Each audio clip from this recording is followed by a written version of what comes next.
Welcome to Kidmissing TV. I am your host, Angelina Wilson. This case has always been one of the most interesting to me since I saw it on Unsolved Mysteries, and I've seen it on Unsolved Mysteries several times. It runs the gamut of emotion to me.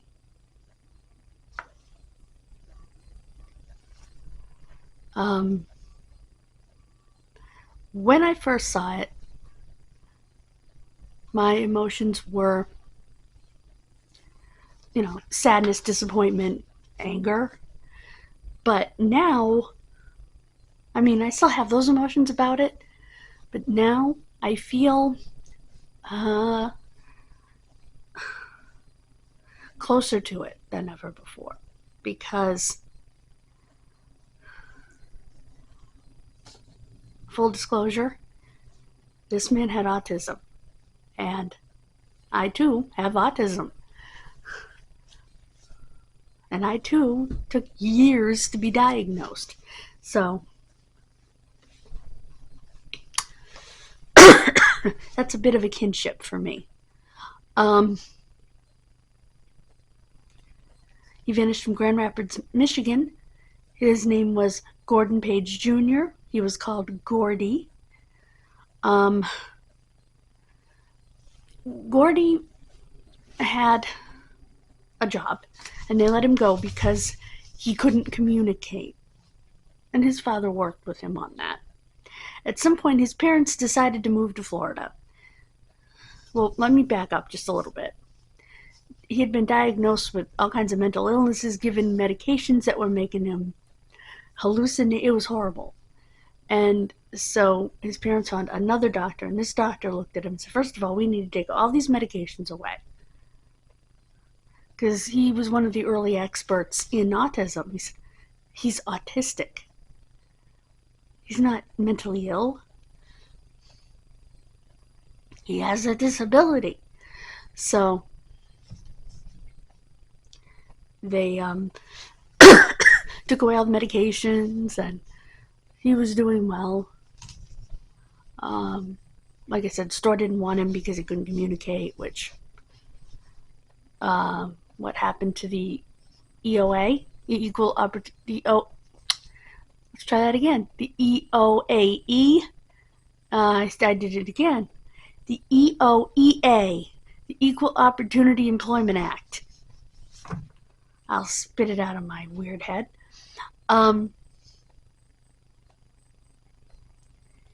His father and mother, when he was 28 years old, put him in a group home for the handicapped.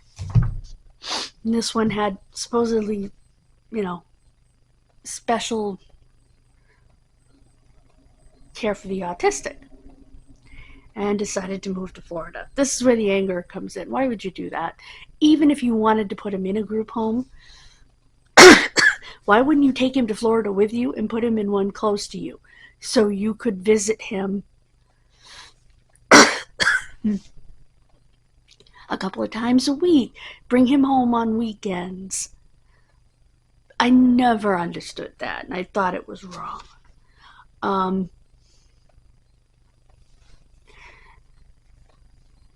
And when his father left him there, they said it was after a visit, but it wasn't after a visit. It was when his father left. Maybe it was after his father's first visit with him. They hadn't settled in Florida yet.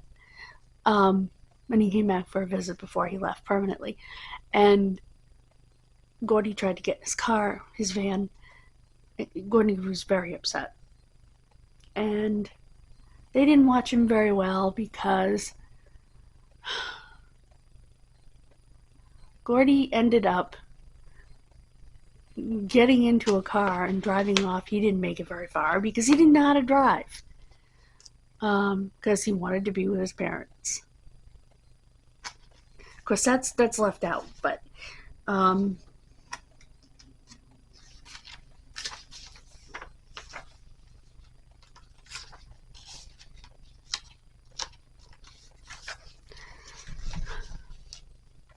that was one of the reasons that that's why his father was there, was because of what he had done. And they hadn't completely settled in Florida anyway. But his father was there because he had taken a car and tried to go be with his family. Which is another thing that made me angry.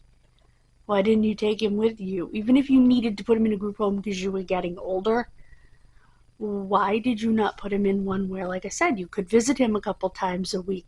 You could take him home on weekends. It wasn't like he required feeding or, I mean, he had a job at one point.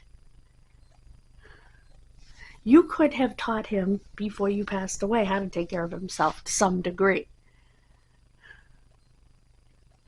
Gotten him supports like I have, you know? And I realize that my level of autism is very mild compared to his. Okay, I do understand that. But you still could have gotten, there were options. Well, maybe not back then. I just think they should have brought him to Florida, even if they were going to put him in a group home, so they could bring him home on weekends. That's just my opinion. Had to felt like abandonment to him.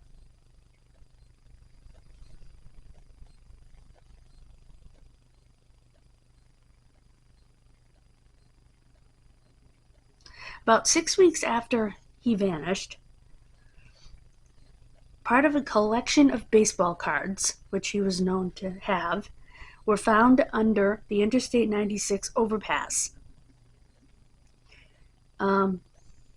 near the exit ramps leading to Detroit and Chicago. 3 of the cards had been separated from the rest and were Page's favorite players: Robin Yount, Paul Molitor, and Eddie Murray. Now, okay.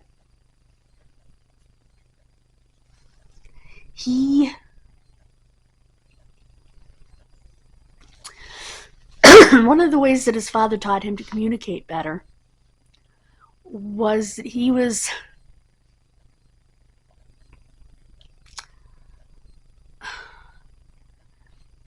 most autistic people have something that is their thing. You know, the thing they know the best, the thing that they kind of study, know all the stats of and all of that. For me, it's wrestling. But for him, it was baseball. And one of the things they showed in that Unsolved Mysteries was him giving all the baseball stats, and he knew all the players. And if you asked him who won the World Series in such and such a year, and who pitched, you know, whatever, he knew it all. I have a friend like that who could do the very same thing. He has a different disability, although I think autism is a part of it, but he has almost no corpus callosum, which is the connection between the 2 lobes of the brain, the 2 halves of the brain.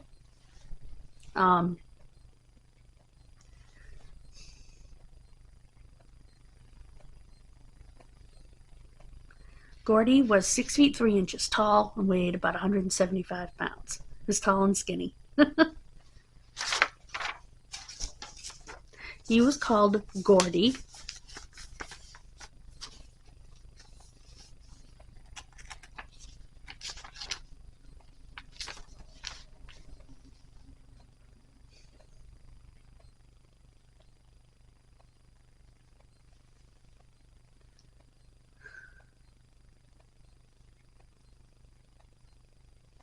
Oh, they did talk about Gordon stealing a truck. And I say stealing in quotes because I don't think he had intention. You know what I mean? I don't think he could make what they call in the law mens rea, which is the intention to do something.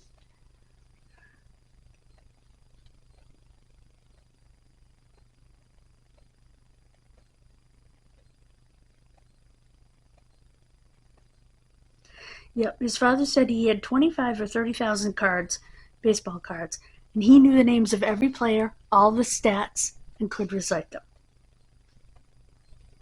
Sit there and memorize them.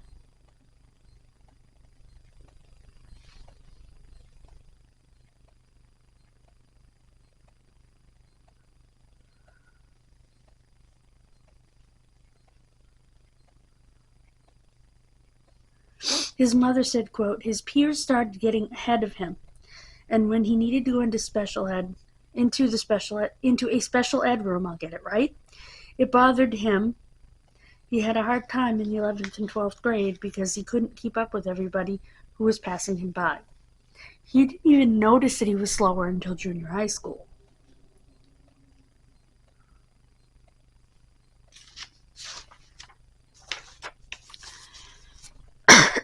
He graduated from Grand Rapids High School, a high school in Grand Rapids, in June of 1981.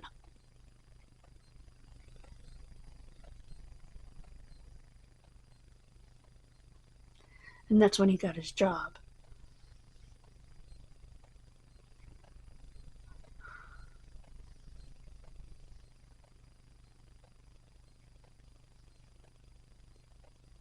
The social worker decided he was schizophrenic.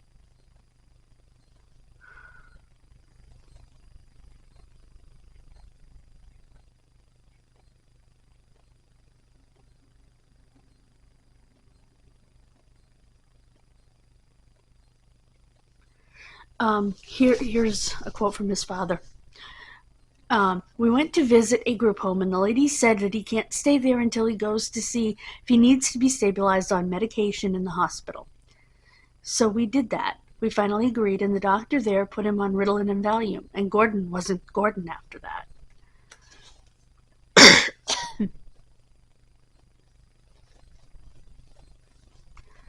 And he was accepted by a well-regarded group home. There, his medication was adjusted, and he started to feel better. In September 1989, with Gordon in good hands, his parents felt they could finally relocate to Florida as they long planned. Gordie stayed behind in Michigan. That's so wrong.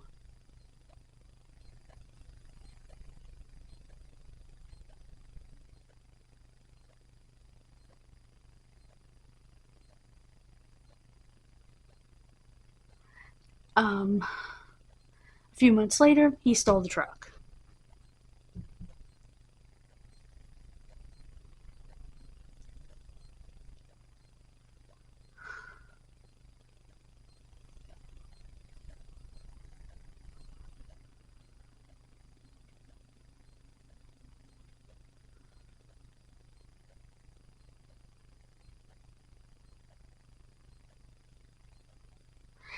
And the social worker said, quote, he was brought in with a label of schizophrenia.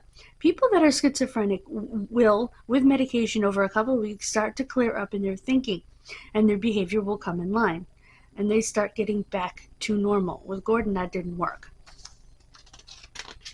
After several months of intensive therapy, he realized Gordon wasn't schizophrenic, he was autistic. He said, quote, once we got him off all those medications and started treating him as possibly an autistic and working on training and just giving him some respect, he was a totally different individual. And the Pages found a different group home, one that specialized in autism.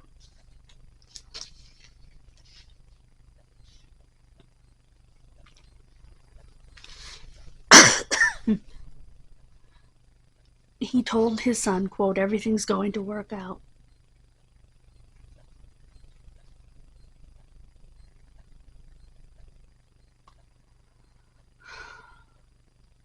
Four days after his father left, he disappeared. They saw him hitchhiking toward Interstate 96.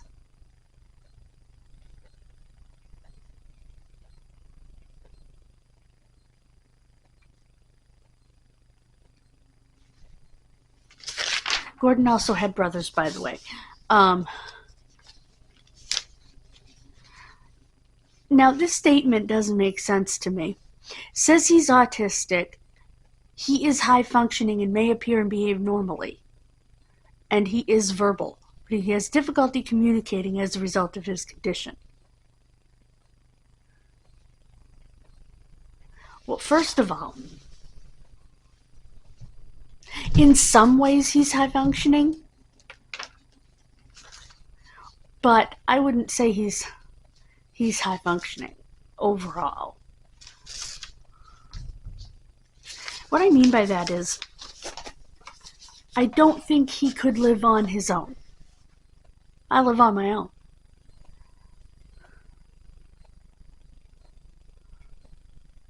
Do I have help? Absolutely. Did I have help the first 2 years I was on my own? Not really. I mean, I had rides places and stuff like that, but I cleaned my own house, which was very difficult for me because of my physical conditions.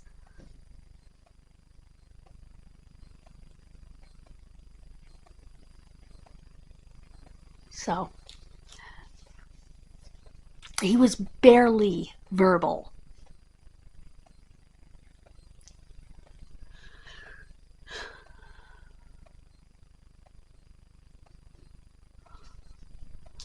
Gordie wasn't high functioning in the sense that he could take care of himself, because he couldn't. That being said, he might have been able to be taught to.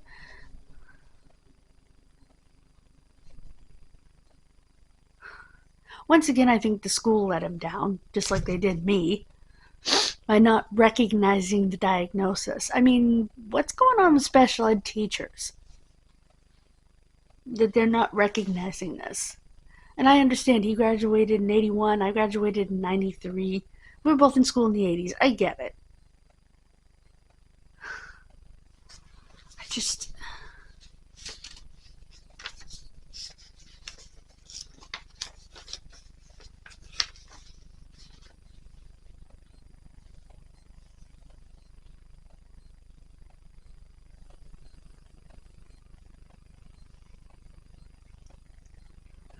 Huh.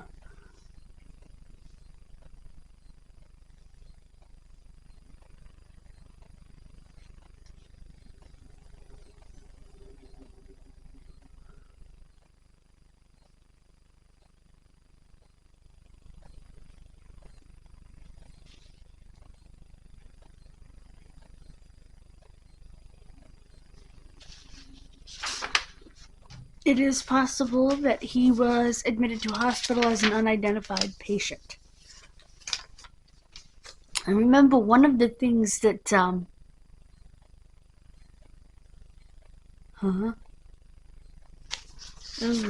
that's not his.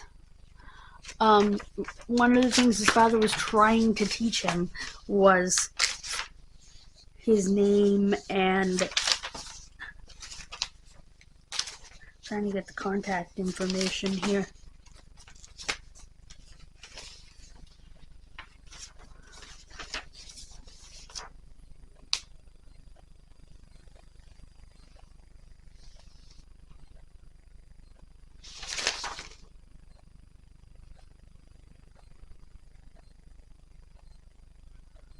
Okay, yeah. This is the right one. I just don't know why they have that. Wondering why one of the places is the Texas Department of Public Safety. Anyway, but yeah. Child Protection Education of America, Unsolved Mysteries, name us. There's a Facebook page. But if you have any information, you can call the Kent County Sheriff's Office at 616-336-3133. That's 616-336-3133. I don't know whether Gordon's parents are still alive or not. But he has two brothers. Excuse me. And someone's still looking for Gordon because there is a Facebook page, which I will include in the links in the description. Like I said, this case always bothered me because I never understood why his parents didn't take him with them to Florida and put him in a home closer to them, if they needed to put him in a home. My mother actually said the same thing when I showed her the episode.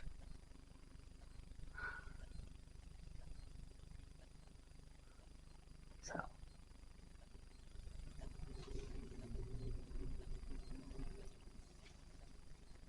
He went through a lot. And to think he's sitting in some psych ward, unidentified,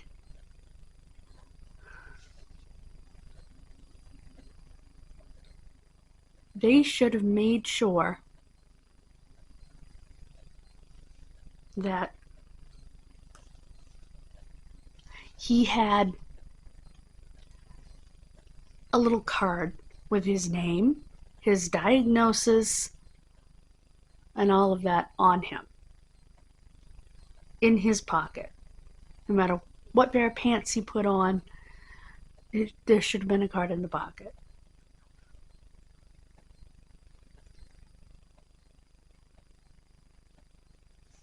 They didn't even call his parents right away when he disappeared. And they searched for him for a long time before they ever called police. Now, if those are his cards, or his cards missing, or some of his cards missing from his room, should be easy to tell. Even if you don't know what cards are missing, there would be a gap in his collection if he didn't take the whole collection with him. Which it seems to me he would have. It's actually been a longer video today.